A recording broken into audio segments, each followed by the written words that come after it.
പ്രവാസ ലോകത്തു നിന്നുള്ള വാർത്തകൾ. ബ്രിക്സ് രാജ്യങ്ങൾ പൊതു കറൻസി എന്ന ആശയം ഉപേക്ഷിക്കില്ല. യുഎസ് ഡോളറിനെ ആശ്രയിക്കുന്നത് കുറയ്ക്കുകയാണ് ലക്ഷ്യം. ഈ വർഷം ആദ്യം ബ്രസീലിൽ നടക്കുന്ന ബ്രിക്സ് ഷെർപ്പസ് മീറ്റിംഗ് ഈ വിഷയം ചർച്ച ചെയ്യും. ബ്രസീൽ, റഷ്യ, ഇന്ത്യ, ചൈന, ദക്ഷിണാഫ്രിക്ക എന്നിവയുടെ നേതൃത്വത്തിലുള്ള 9 രാജ്യങ്ങളുടെ ബ്രിക്സ് ഗ്രൂപ്പ് കറൻസി സഹകരണം പിന്തുടരാനാണ് സാധ്യത.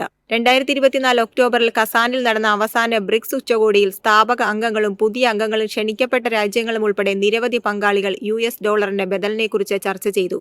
ഡോളറിനെ അമിതമായി ആശ്രയിക്കുന്നത് പല രാജ്യങ്ങൾക്കും, പ്രത്യേകിച്ച് ആഗോള ദക്ഷിണേന്ത്യയിലെ താഴ്ന്ന വരുമാനമുള്ള രാജ്യങ്ങൾക്ക് കടബാധ്യത ഉൾപ്പെടെയുള്ള പ്രശ്നങ്ങൾക്ക് കാരണമായി. ട്രംപിന് താരിഫ് ഭീഷണികൾ ഉണ്ടായിരുന്നിട്ടും ഡോളറൈസേഷനോ പൊതു കറൻസിയോ പോലുള്ള പദ്ധതികൾ ഉപേക്ഷിക്കുന്നതിനെക്കുറിച്ച് ബ്രിക്സ് അംഗങ്ങൾ തയ്യാറായില്ല. 2025 തുടക്കത്തിൽ ബ്രസീലിൽ നടക്കുന്ന ബ്രിക്സ് ഷെർപ്പസ് മീറ്റിംഗിൽ ഈ വിഷയത്തിൽ കൂടുതൽ ധാരണയുണ്ടാകും. ഡോളറൈസേഷൻ സംബന്ധിച്ച് കസാനിൽ പ്രഖ്യാപിച്ച പദ്ധതികളെക്കുറിച്ച് കൂടുതൽ ചർച്ചകൾ നടന്നേക്കും. ഒരു പുതിയ ബ്രിക്സ് കറൻസി സൃഷ്ടിക്കുകയോ ശക്തമായ യുഎസ് ഡോളറിന് പകരമായി മറ്റേതെങ്കിലും കറൻസി തിരികെ നൽകുകയോ ചെയ്യില്ലെന്ന് ട്രംപ് അഭിപ്രായപ്പെട്ടിരുന്നു. അങ്ങനെ ചെയ്താൽ അവർ 100% താരിഫുകൾ നേരിടേണ്ടി വരുമെന്നും ട്രംപ് പറഞ്ഞു. ഇന്ത്യ ഒരിക്കലും ഡോളർ മൂല്യ തകർച്ചയ്ക്ക് വിധേയമായിട്ടില്ലെന്നും ഇപ്പോൾ ബ്രിക്സ് കറൻസി വേണമെന്ന നിർദ്ദേശമൊന്നുമില്ലെന്നും വിദേശകാര്യമന്ത്രി എസ് ജയശങ്കർ പറഞ്ഞു. ഇന്ത്യയുടെ ഏറ്റവും വലിയ വ്യാപാര പങ്കാളിയാണ് യുഎസ്. ഡോളറിനെ ദുർബലപ്പെടുത്തുന്നതിൽ ഞങ്ങൾക്ക് താൽപര്യമില്ലെന്നും അദ്ദേഹം പറഞ്ഞു. News desk MyFin TV. ഇന്ത്യക്കാർക്കുള്ള വിസ ഫീസ് ഇളവ് നീട്ടി ചൈന. ഡിസംബർ 31 വരെ കുറഞ്ഞ ചിലവിൽ ചൈന സന്ദർശിക്കാം. ഇരു രാജ്യങ്ങളും തമ്മിലുള്ള ടൂറിസം ബന്ധം കൂടുതൽ മെച്ചപ്പെടുമെന്നാണ് പ്രതീക്ഷ. ചൈന സന്ദർശിക്കുന്ന വിദേശികൾക്കുള്ള യാത്രാ നടപടികൾ കാര്യക്ഷമമാക്കുന്നതിനാണ് ചൈനയുടെ ശ്രമം. വിപുലീകൃത സ്കീമിന് കീഴിൽ സിംഗിൾ എൻട്രി വിസ ഫീസ് 2,900 രൂപയായി തുടരും. അതേസമയം ഡബിൾ എൻട്രി വിസയുടെ വില 4,400 രൂപയാണ്.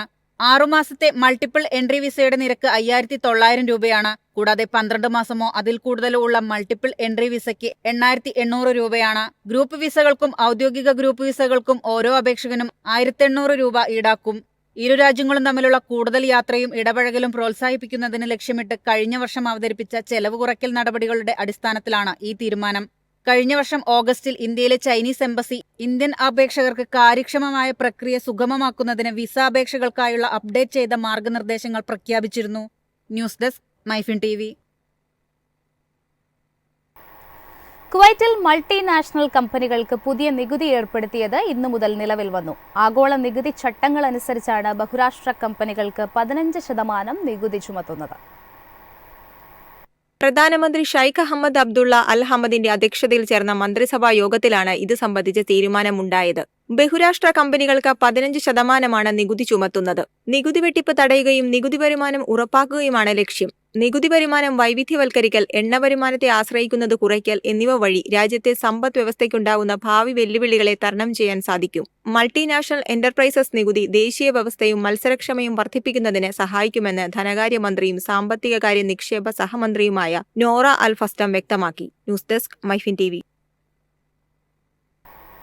വിദഗ്ധരായ ഇന്ത്യൻ തൊഴിലാളികളെ ആകർഷിക്കുന്നതിനായി തായ്വാൻ പുതിയ വിസ സമ്പ്രദായം അവതരിപ്പിച്ചു. ടെക്നോളജി, എഞ്ചിനീയറിംഗ് തുടങ്ങിയ സുപ്രധാന മേഖലകളിലാണ് ഇന്ത്യൻ തൊഴിലാളികൾക്ക് കൂടുതൽ അവസരം.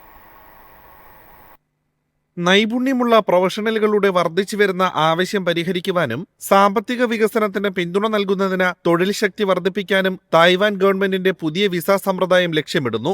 2 വിസ പ്രോഗ്രാമുകളാണ് തായ്വാൻ അവതരിപ്പിക്കുന്നത്. ഇന്ത്യൻ പൗരന്മാർക്ക് തായ്വാനിലേക്ക് പ്രവേശിക്കാനും അവരുടെ വൈദഗ്ധ്യമുള്ള മേഖലയിൽ തൊഴിലവസരങ്ങൾ തേടാനും അനുവദിക്കുന്നതാണ് എംപ്ലോയ്മെന്റ് സീക്കിംഗ് വിസ. ദീർഘകാല ജോലിയിൽ ഏർപ്പെടുന്നതിന് മുൻപ് പ്രാദേശിക തൊഴിൽ വിപണിയിൽ ഈ വിസ വഴി പ്രവേശനം സാധ്യമാണ്. രണ്ടാമത്തെ പ്രോഗ്രാമായ തായ്വാൻ എംപ്ലോയ്മെന്റ് ഗോൾഡ് കാർഡ് ഉയർന്ന വൈദഗ്ധ്യമുള്ള പ്രൊഫഷണലുകൾക്ക് കൂടുതൽ സമഗ്രമായ പാക്കേജ് വാഗ്ദാനം ചെയ്യുന്നു. Visa, work permit, residence permit എന്നിവ സംയോജിപ്പിച്ച് മികച്ച പ്രതിഭകൾക്കും സംരംഭകർക്കും സ്പെഷ്യലിസ്റ്റുകൾക്കും തായ്വാനിൽ താമസിക്കുവാനും ജോലി ചെയ്യാനും എളുപ്പമാക്കുന്നതിനാണ് ഗോൾഡ് കാർഡ് രൂപകൽപ്പന ചെയ്തിരിക്കുന്നത്. ഇത് 3 വർഷം വരെ സാധുതയുള്ള ദീർഘകാല വിസയാണ്. ഒപ്പം താമസം നീട്ടാൻ ആഗ്രഹിക്കുന്നവർക്ക് ഇത് പുതുക്കാവുന്നതുമാണ്. തായ്വാനിൽ സ്ഥിരതാമസമാക്കാനും അതിന്റെ സാമ്പത്തിക വളർച്ചയ്ക്ക് സംഭാവന നൽകാനും ആഗ്രഹിക്കുന്ന വ്യക്തികൾക്ക് ഗോൾഡ് കാർഡ് തികച്ചും ആകർഷകമാണ്. News desk MyFin TV. ഒറ്റത്തവണ ഉപയോഗിക്കാവുന്ന പ്ലാസ്റ്റിക്കുകൾ ദുബായിൽ നിരോധിച്ചു. സ്റ്റെറോഫോം, സ്ട്രോ എന്നിവ ഉൾപ്പെടെയുള്ള പ്ലാസ്റ്റിക് ഉൽപ്പന്നങ്ങൾക്ക് നിരോധനം ബാധകമാണ്. ഒറ്റത്തവണ മാത്രം ഉപയോഗിക്കാവുന്ന പ്ലാസ്റ്റിക് ഉൽപ്പന്നങ്ങളുടെ നിരോധനം ഇന്നു മുതൽ ദുബായ് മുനിസിപ്പാലിറ്റി ഔദ്യോഗികമായി നടപ്പിലാക്കി. സ്റ്റെറോഫോം കപ്പുകൾ, ടേബിൾ കവറുകൾ, സ്ട്രോകൾ, സ്റ്റെറോഫോം ഭക്ഷണപാത്രങ്ങൾ എന്നിവയാണ് ഇന്നു മുതൽ നിരോധിച്ചത്. ഘട്ടം ഘട്ടമായാണ് പ്ലാസ്റ്റിക് ഉൽപ്പന്നങ്ങളുടെ നിരോധനം നടപ്പിലാക്കുന്നത്. ഒറ്റത്തവണ ഉപയോഗിക്കാവുന്ന പ്ലാസ്റ്റിക് മാലിന്യങ്ങൾ ഗണ്യമായി കുറയ്ക്കാനാണ് മുനിസിപ്പാലിറ്റി ലക്ഷ്യമിടുന്നത്. പ്രാദേശിക വിപണികളിൽ വസ്തുക്കളുടെ സുസ്ഥിരമായ പുനരുപയോഗം ഉറപ്പാക്കിക്കൊണ്ട് റീസൈക്കിൾ ചെയ്ത ഉൽപ്പന്നങ്ങൾ സ്വീകരിക്കാൻ ഇത് സ്വകാര്യ മേഖലയെ പ്രോത്സാഹിപ്പിക്കുന്നു. ഷോപ്പുകൾ, വെണ്ടർമാർ, റെസ്റ്റോറന്റുകൾ എന്നിവ ഉൾപ്പെടെയുള്ള ബിസിനസ്സുകൾ പ്ലാസ്റ്റിക് വസ്തുക്കളുടെ ഉപയോഗം കുറയ്ക്കുന്ന സംരംഭങ്ങളിൽ സജീവമായി പങ്കെടുക്കണമെന്ന് അധികൃതർ അറിയിച്ചു. സുസ്ഥിരമായ രീതികളിലേക്കുള്ള മാറ്റത്തെ പ്രോത്സാഹിപ്പിക്കുന്നതിനായി അവർ ന്യായമായ വിലയ്ക്ക് പുനരുപയോഗിക്കാവുന്ന ഇതര മാർഗങ്ങൾ വാഗ്ദാനം ചെയ്യുമെന്നാണ് പ്രതീക്ഷ. News desk, MyFin TV.